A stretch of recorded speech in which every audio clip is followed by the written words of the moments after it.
BCom part first EFM paper first business economics unit third है production function उत्पादन फलन। इसमें हम उत्पत्ति वृद्धि नियम पढ़ चुके हैं। आज हम पढ़ेंगे उत्पत्ति वृद्धि नियम के बाद का सेकंड नियम है उत्पत्ति समता नियम। उससे पहले हम ये देख लें कि उत्पत्ति वृद्धि नियम के क्रियाशील होने के क्या कारण हैं, क्या दशाएं हैं। कुछ कारण हैं जिनकी वजह से उत्पत्ति वृद्धि नियम क्रियाशील होता है। पहला है साधनों की अविभाज्यता। श्रीमती जॉन रॉबिन्सन के अनुसार उत्पत्ति वृद्धि नियम के क्रियाशील होने का प्रमुख कारण जो है वो साधनों की अविभाज्यता को माना गया है। उनका कहना यह है कि साधनों के छोटे छोटे भाग नहीं किए जा सकते, यानी साधनों को बांटा नहीं जा सकता है, छोटे छोटे टुकड़ों में विभाजित नहीं किया जा सकता है। जैसे मशीन है, प्रबंधक है, पूंजी को मनचाहे रूप में हम विभाजित नहीं कर सकते हैं। उत्पादन के प्रारंभ में जब अविभाज्य साधन के साथ परिवर्तनशील साधनों को जब हम लगाते हैं तो उत्पादन अनुपात से अधिक मात्रा में बढ़ने लगता है। दूसरा कारण बताया है आंतरिक और बाह्य बचतें। जब उत्पादन बड़े पैमाने पर किया जाता है तो व्यवसाय में अनेक आंतरिक और बाह्य बचतें प्राप्त होती हैं और इन बचतों के कारण एक सीमा तक उत्पादन अनुपात से अधिक बढ़ता है, लागत घटती है और उत्पत्ति वृद्धि नियम लागू होता है। तीसरा कारण बताया है साधनों की पर्याप्त उपलब्धि। यदि आवश्यक साधनों की उपलब्धि या कह लीजिए पूर्ति आसानी से पर्याप्त मात्रा में की जा सकती है और साधनों में कमी या वृद्धि की जा सकती है तो परिवर्तनशील अनुपातों का नियम लागू होगा और एक सीमा तक अनुपात से अधिक उत्पादन बढ़ेगा और लागत कम होगी। इसका मतलब उत्पत्ति वृद्धि नियम लागू होगा। नेक्स्ट है साधनों का प्रतिस्थापन। प्रत्येक उत्पादक उत्पादन बढ़ाने और किफायत की दृष्टि से महंगे साधनों को सस्ते साधनों के साथ क्या करता है, प्रतिस्थापित करने का प्रयास करता है।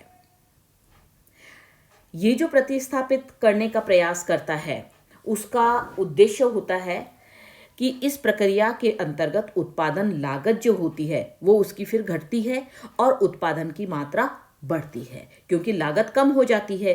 कम सस्ती वस्तु को वो उसके स्थान पर प्रतिस्थापित कर देता है।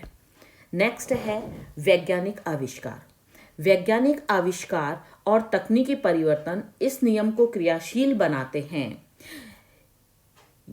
कौन से वाले नियम को? उत्पत्ति वृद्धि नियम को। इसका कारण यह है कि इनका उद्योगों में प्रयोग होने से क्या होता है, उत्पादन में वृद्धि होती है। नेक्स्ट कारण बताया गया है, लास्ट कारण, व्यवसाय का प्रबंध। व्यवसायिक प्रबंध के कारण भी उत्पत्ति वृद्धि नियम लागू होता है। प्रबंधक द्वारा प्रारंभिक दशा में उत्पत्ति के साधनों के मध्य तालमेल बैठा लिया जाता है। इसके अलावा प्रबंधकों की कुशलता से उत्पादन की मात्रा साधनों के अनुपात की तुलना में कई गुना अधिक हो जाती है। नेक्स्ट हम पढ़ेंगे उत्पत्ति समता नियम या समता प्रतिफल नियम। उत्पत्ति वृद्धि नियम और उत्पत्ति ह्रास नियम के बीच की कड़ी इसको बताया जाता है, उत्पत्ति समता नियम को। जब उत्पत्ति वृद्धि नियम समाप्ति पर और उत्पत्ति ह्रास नियम लागू होने की स्थिति में होता है तो इस बीच में इस नियम का जन्म होता है। जिस नियम का जन्म होता है उसे ही हम क्या कहते हैं, उत्पत्ति समता नियम कहते हैं। मार्शल के अनुसार उत्पादन के जिस स्तर पर उत्पत्ति वृद्धि नियम और उत्पत्ति दोनों नियमों के प्रभाव बराबर हो जाते हैं तो उत्पत्ति समता नियम या स्थिरता नियम लागू होने लगता है। तो इस प्रकार से उत्पत्ति समता नियम एक ऐसी व्यवस्था होती है जिस पर सीमांत उत्पादन ना तो बढ़ता है और ना ही घटता है, इसका मतलब स्थिर रहता है। नेक्स्ट इसकी व्याख्या की गई है। उत्पत्ति समता नियम के अनुसार यदि एक या एक से अधिक साधन स्थिर रहें और उत्पादन के अन्य साधनों में वृद्धि की जाती है तो बढ़ती हुई दर से उत्पत्ति प्राप्त होगी। जब साधनों के अनुकूलतम संयोग पर उत्पादन की प्रक्रिया चालू रहती है तो उत्पत्ति समता नियम लागू होने लगता है और इस नियम के अंतर्गत कुल उत्पादन समान दर से बढ़ता हुआ होता है और सीमांत उत्पादन और औसत उत्पादन स्थिर रहते हैं। हम ये भी कह सकते हैं कि उत्पादन प्रक्रिया में नवीन इकाई के प्रयोग से उत्पादन वृद्धि साधनों की वृद्धि के अनुपात में ही होती है, ना इससे कम होती है और ना ही इससे ज़्यादा होती है। यदि उत्पादन के साधनों की मात्रा दुगनी कर दी जाए तो उत्पादन यानी कि कुल उत्पादन भी दुगना हो जाता है। इन सब चीज़ों को हम एक टेबल के रूप में देख सकते हैं, जो कि आपने सामने देख ही रहे हैं कि श्रम और पूंजी की 2 इकाइयाँ ली हैं जो कि परिवर्तनशील इकाइयाँ हैं। ये जो परिवर्तनशील इकाइयाँ, ये 5 इकाइयाँ हमने ली हैं। पहली इकाई पर कुल उत्पादन यदि 50 है तो औसत उत्पादन और सीमांत उत्पादन भी ही बराबर होगा।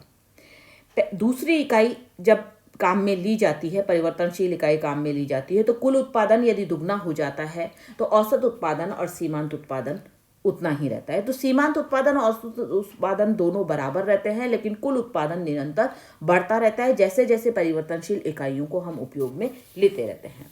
इसको आप ग्राफ के आधार पर भी समझ सकते हैं।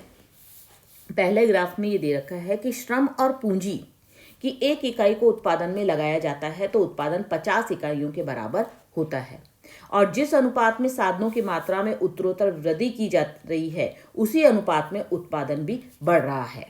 जैसे दूसरी इकाई लगाते हैं तो 100 हो जाता है, तीसरी तो 150, चौथी तो 200 और उसके बाद में 5वीं लगाते हैं तो 250 हो जाता है। बढ़ने की क्रिया अंत तक इसी क्रम में चलती रहती है। इसलिए यह दशा उत्पत्ति समता नियम बताने वाली है। रेखा चित्र में भी उत्पत्ति समता नियम की आवृत्ति को प्रदर्शित किया गया है। नेक्स्ट है उत्पत्ति समता नियम और लागत।